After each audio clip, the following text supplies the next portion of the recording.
ചില സമ്മാനങ്ങൾ. ഇതെല്ലാം നമുക്ക് ഏറ്റവും പ്രിയപ്പെട്ടവർക്ക് വേണ്ടിയാവുമ്പോഴാണ് അത് കൂടുതൽ മനോഹരമാകുന്നത്. ലിയോസ് ഗോൾഡ് ആൻഡ് ഡയമണ്ട്സിന്റെ പരിശുദ്ധമായ സ്വർണം പോലെ. Leo's gold and diamonds. Palakkad തൃത്താലയിൽ തെരുവുനായ ആക്രമണത്തിൽ 3 വയസ്സുകാരന് ഗുരുതര പരിക്ക്. വീട്ടിൽ കളിച്ചുകൊണ്ടിരിക്കുകയാണ് കുട്ടിയെ തെരുവുനായ ആക്രമിച്ചത്. നാട്ടുകാർക്കും തെരുവുനായയുടെ കടിയേറ്റതായാണ് വിവരം.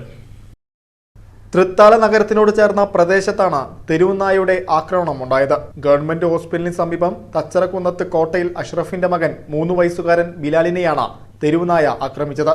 കുട്ടിയുടെ ചുണ്ടിനും മുഖത്തിനും തലയ്ക്കും ഗുരുതരമായി പരിക്കേറ്റു. കുട്ടിയെ ആദ്യം പട്ടാമ്പിയിലും തുടർന്ന് തൃശൂർ മെഡിക്കൽ കോളേജ് ആശുപത്രിയിലും പ്രവേശിപ്പിച്ചു.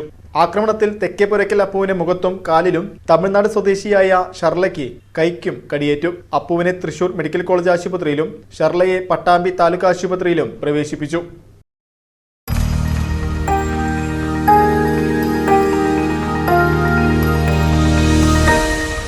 You are watching VCV News.